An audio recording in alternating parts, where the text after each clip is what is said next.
অদা পূরণ করবো, রাত 3টা বাজে। এখন দেখতে পাচ্ছেন কি নীরব গলি। আমরা বাসার পর্যন্ত যাব, সেই যাওয়ার চেষ্টা করব, পর্যন্ত ভিডিও চালিয়ে যাব। গাইস, লাইক কমেন্ট করতে ভুলবেন না, আমার সাথেই থাকুন।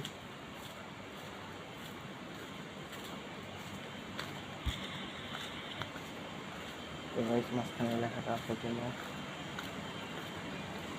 বুঝতেছেন গাইস, এটা মানে ভালো দেখতে ভয় লাগে। অন্ধকার অন্ধকার, চতুর সাথে অন্ধকার। কিছু কিছু মানে জায়গায় আলো ভরা, কিছু কিছু জায়গার ভিতরে অন্ধকার ঘুটঘুটে।